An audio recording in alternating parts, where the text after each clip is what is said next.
Good afternoon बच्चों। देखिए, जो हम लोग टॉपिक पढ़ा है जनसंख्या की गुणवत्ता।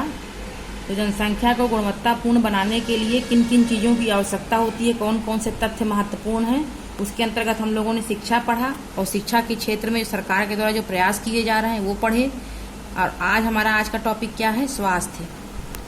देखिए, कम टू द पॉइंट्स। स्वस्थ रहना सबसे बड़ा सुख है। जैसा कि आप सभी लोग जानते होंगे कि जो है एक स्वस्थ शरीर में एक स्वस्थ मस्तिष्क का निवास होता है। तो अगर हमारा शरीर स्वस्थ रहेगा तभी हम सुखी रह पाएंगे, क्योंकि स्वस्थ रहना ही सबसे बड़ा सुख बताया गया है।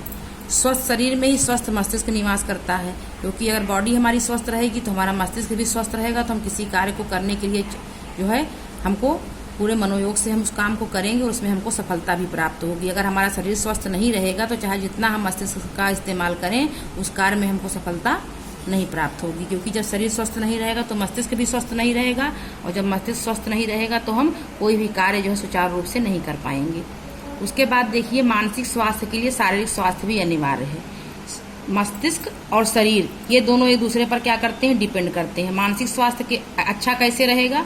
मानसिक स्वास्थ्य अच्छा तब रहेगा जब हमारा शारीरिक स्वास्थ्य अच्छा रहेगा।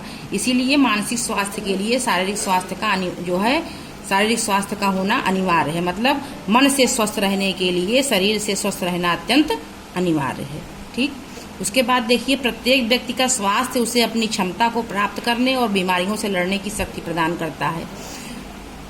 जब हमारा शरीर स्वस्थ रहेगा तो हमारी जो क्षमता होगी, कार्य करने की क्षमता, जाहिर सी बात जब बॉडी हमारी स्वस्थ रहेगी तो हमारे कार्य करने की जो क्षमता होगी वह भी जो है ज़्यादा रहेगी, क्योंकि एक बीमार शरीर जो है उतनी क्षमता से कार्य को नहीं कर पाएगा जितना कि एक स्वस्थ शरीर कर सकता है। और जब शरीर हमारा स्वस्थ रहेगा तो हमारी जो प्रतिरोधक क्षमता रहेगी वो भी जो है बढ़ेगी, और हमारा शरीर जो है बीमारियों से लड़ने की शक्ति भी जो है कौन प्रदान करता है? एक अच्छा स्वास्थ्य प्रदान करता है। और वास्तव में स्वास्थ्य जो है वो अपना कल्याण करने का एक अपरिहार्य आधार है। जब हम लोग स्वस्थ रहेंगे तभी हम अपना कल्याण कर सकेंगे, और जब हम अपना कल्याण कर सकेंगे तभी हम दूसरों का भी कल्याण कर सकेंगे, क्योंकि एक स्वस्थ समाज का निर्माण एक स्वस्थ नागरिक करता है। अगर हमारे देश के नागरिक स्वस्थ नहीं रहेंगे तो हमारा देश भी जो है वो स्वस्थ नहीं रहेगा। समाज नहीं स्वस्थ रहेगा तो समाज नहीं स्वस्थ रहेगा तो देश भी स्वस्थ नहीं रहेगा।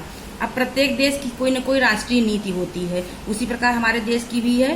प्रत्येक देश की राष्ट्रीय नीति का लक्ष्य क्या है? जनसंख्या के अल्प सुविधा प्राप्त वर्गों पर विशेष ध्यान देते हुए स्वास्थ्य सेवाओं, परिवार कल्याण व पौष्टिक सेवा पर विशेष ध्यान देते हुए स्वास्थ्य सेवाओं और परिवार कल्याण इनकी पहुंच को बेहतर करना।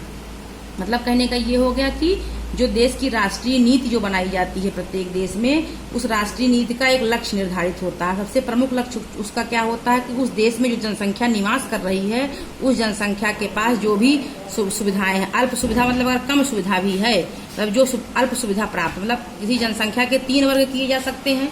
3 वर्ग इन द सेंस क्या हो गया? वैसे मान लीजिए उच्च वर्ग हो गया आपका, उसके बाद आपका क्या हो गया? मध्यम वर्ग हो गया, उसके बाद तीसरा वर्ग क्या है हमारा? निम्न वर्ग है। ठीक है। तो निम्न वर्ग जो होता है उसके पास जो सुविधाओं की, निम्न वर्ग का मतलब क्या हुआ? तात्पर्य गरीबी रेखा से नीचे जीवन जीने वाले लोग, मतलब गरीबी रेखा से जो लोग नीचे जीवन जी रहे हैं, जिनकी जो हैंड टू माउथ हैं, ऐसे लोगों को। तो प्रत्येक देश की जो राष्ट्रीय नीति होती है उसका लक्ष्य यही होता है कि जो जनसंख्या का अल्प सुविधा प्राप्त वर्ग है, अल्प सुविधा मतलब निम्न वर्ग, उस प्राप्त वर्गों पर विशेष ध्यान देना। और विशेष ध्यान देने के अंतर्गत क्या आता है? सबसे पहले स्वास्थ्य सेवाएं आती हैं। उन वर्गों को बेहतर स्वास्थ्य सेवाएं उपलब्ध कराना, उनको परिवार कल्याण योजनाओं के विषय में बताना, उनको पौष्टिक सेवा का मतलब हो गया पौष्टिक भोजन के विषय में उनको बताना, उनको पौष्टिक भोजन उपलब्ध कराना। इस पर जो है ध्यान देना जो है ये प्रत्येक देश की राष्ट्रीय नीति का क्या होता है? लक्ष्य होता है। ठीक है। उसके बाद देखिए, पिछले 5 दशकों में क्या हुआ है कि भारत ने जो है सरकारी और निजी क्षेत्रों में प्राथमिक, द्वितीयक और तृतीयक सेवाओं के लिए अपेक्षित एक विस्तृत स्वास्थ्य आधारित संरचना व जनशक्ति का निर्माण किया है। इस दिशा में हमारे देश की ने जो है बहुत कार्य भी किए हैं, और 5 दशकों में के मतलब पूरे डाटा को हम देखें तो हम पाते ये हैं कि हमारे देश ने जो है सरकारी और निजी क्षेत्र, कुछ क्षेत्र सरकारी क्षेत्र के अंतर्गत जितनी प्राथमिक सेवाएं, द्वितीयक सेवाएं और तृतीयक सेवाएं जो सरकारी क्षेत्र के अंतर्गत आती हैं और निजी क्षेत्र में भी जो आती हैं, उनको जो है काफी उनका विस्तार हुआ है। उन सेवाओं के लिए अपेक्षित एक विस्तृत स्वास्थ्य आधारित संरचना व जनशक्ति का निर्माण किया है। मतलब ये प्राथमिक, द्वितीयक और तृतीयक जो है रोजगार के क्षेत्र में जो लगे लोग हैं, इनको जो है बेहतर ढंग से इनका बेहतर विकास किया है। और बेहतर विकास किस प्रकार हुआ है? स्वास्थ्य पर ध्यान देकर के, स्वास्थ्य सेवाओं पर, मतलब इन क्षेत्रों में लगे हुए लोगों के स्वास्थ्य पर ध्यान देने के लिए अनेक प्रकार की योजनाएं सरकार के द्वारा बनाई गई, चलाई भी गई, उनका क्रियान्वयन किया गया, जिससे क्या हुआ है कि जो है आधारिक संरचना और जनशक्ति का निर्माण हुआ है। मतलब क्या है कि जो प्राथमिक, द्वितीयक और तृतीयक क्षेत्र में जो लोग लगे हुए हैं इन सेवाओं के अंतर्गत, उनको उचित स्वास्थ्य सेवाएं दे करके, उनका उचित जो है मार्गदर्शन करके जो है एक मजबूत जनशक्ति का निर्माण, या इसको हम कह सकते हैं एक जो है जनसंख्या की, मतलब गुणवत्तापूर्ण जनसंख्या का निर्माण, जिसको हम कह सकते हैं, जो अभी हम पढ़ रहे थे पिछले टॉपिक में, उसी के अंतर्गत ये हम लोग देख रहे हैं, जनसंख्या की गुणवत्ता,